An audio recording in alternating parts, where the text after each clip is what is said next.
शहरात दिवसेंदिवस वाढत असलेले अतिक्रमण सर्वसामान्य नागरिकांच्या जीवावर बेतत आहे. मल्हारवाडी रोड परिसरात महिला मर्चंट नागरी सहकारी पतसंस्थेसमोरील अतिक्रमणांमुळे 16 मे रोजी दुपारच्या दरम्यान एका तरुणाचा अपघात झाला. सुदैवाने तो तरुण बचावला. राहुरी शहरातील मल्हारवाडी रोड परिसरात मोठ्या प्रमाणावर पक्के अतिक्रमण झालं आहे. त्यामुळे रस्ता अरुंद होऊन छोटे मोठे अपघात होत आहेत. महिला मर्चंट नागरी सहकारी पतसंस्थेसमोर रस्त्यावर साखळी लावलेले लोखंडी पोल उभे केले आहेत. परिसरातील नागरिकांनी संबंधित अतिक्रमण धारकाला वारंवार सांगून देखील त्यांनी अतिक्रमण काढलं नाही.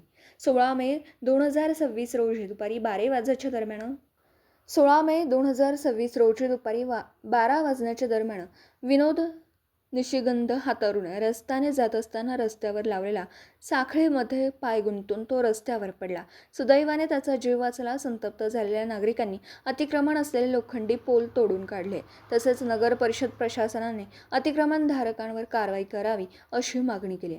राहुरी शहरातील प्रत्येक रस्त्यावर मोठ्या प्रमाणावर अतिक्रमण झाले आहेत. मोठमोठ्या इमारती अतिक्रमणांमध्ये आहेत.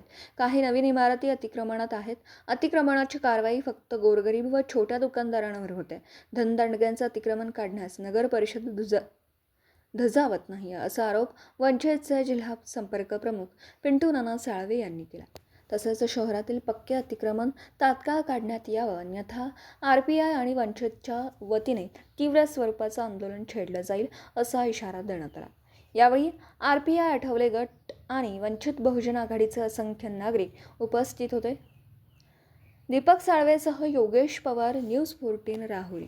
मी डॉक्टर प्रमोद निशिगंध गेली 15 वर्ष झाले या ठिकाणी त्वचारोग्य म्हणून काम करीत आहे. पण या ठिकाणी हे महिला मर्चंट पतसंस्था आहे यांचे सुधीर दगडाम तनुपुरे यांनी इल्लिगल ह्या ठिकाणी अतिक्रमण करून या ठिकाणी जाळ्याचे रोडवर असे कंपाऊंड मारलेले आहे. आज या ठिकाणी माझा भाऊ विनोद निशिगंध हा पडून मरता आज वाचलेला आहे. तर माझी अशी अपेक्षा आहे की हे इल्लिगल कंपाऊंड काढण्यात यावे.